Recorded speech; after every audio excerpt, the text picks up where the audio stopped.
रामकृष्ण हरी मंडळी, नमस्कार. मी सायली पवार. आज आम्ही भेट दिली गोंदवले येथील श्री ब्रह्मचैतन्य महाराज गोंदवलेकर या मंदिराला. सातारा जिल्ह्यातील मान तालुक्यात वसलेलं गोंदवले गाव हे महाराष्ट्रातील एक पवित्र आणि आध्यात्मिक स्थळ म्हणून मानलं जातं. डोंगर रांगा, शांत वारा आणि निसर्गाच्या सानिध्यात वसलेलं हे गाव आज जगभरातील भक्तांच्या मनात एक वेगळीच श्रद्धा जागवून ठेवतं. इथं आल्यावर पहिलीच गोष्ट जी जाणवते ती म्हणजे शांती आणि रामनामाचा नाद. गावात पाऊल ठेवताच प्रत्येक घरातून, प्रत्येक गल्लीमधून श्रीराम जय राम जय जय राम असा जप ऐकू येतो. हे फक्त एक गाव नाही, तर भक्ती, श्रद्धा आणि साधनेचं एक जिवंत केंद्र आहे. या गावाचा प्रमुख आकर्षण म्हणजे श्री ब्रह्मचैतन्य गोंदवलेकर महाराज मंदिर. हे मंदिर केवळ एक धार्मिक स्थळ नाही, तर हजारो भक्तांच्या अंतःकरणात शांतता आणि समाधान देणारं एक साधनास्थान आहे. मंदिर परिसरात प्रवेश करताच एक वेगळाच दिव्य अनुभव मिळतो. समोर दिसतं ते महाराजांची समाधी, साधेपणातही एक अद्भुत तेज घेऊन उभी असलेली. आजही मंदिर परिसरात सतत रामनाम चालू असतं आणि ते ऐकताना मन अगदी निवांत होतं.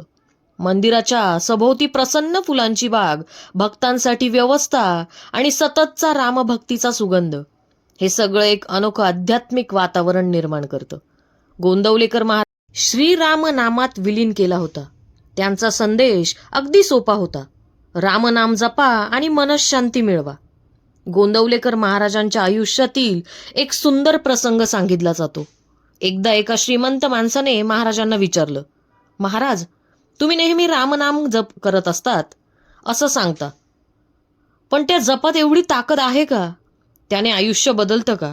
महाराज शांतपणे हसले आणि म्हणाले, रामनामाचा जप म्हणजे साधा शब्द नाही, तो म्हणजे परमेश्वराशी जोडलेली श्वासांची शृंखला आहे. त्यांनी त्या माणसाला एका लहानसा प्रयोग सांगितला.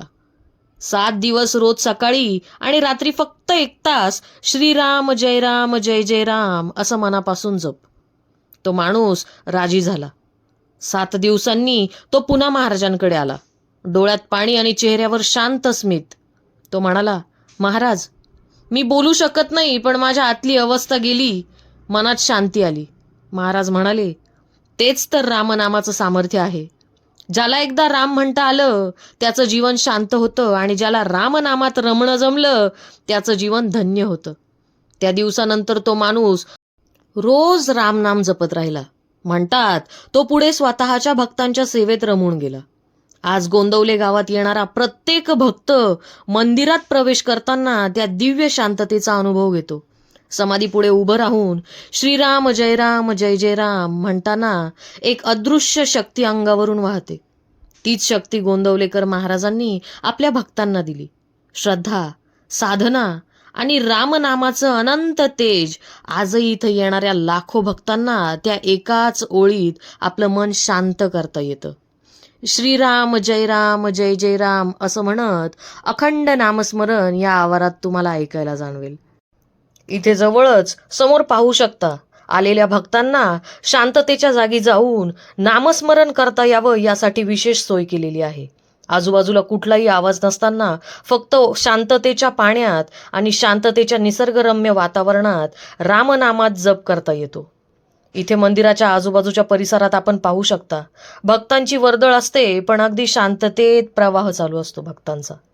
इथे मागेच मंदिराच्या मागच्या बाजूला हे तुळशी वृंदावन बघायला मिळतं. तसेच मंदिराच्या आत प्रवेश करताना जाणवते ती शांतता.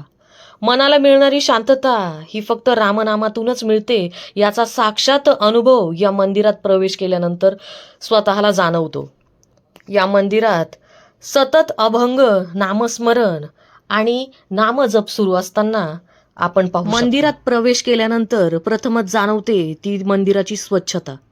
मंदिराचा आवार अगदी स्वच्छ पद्धतीने सांभाळण्यात आलेला आहे.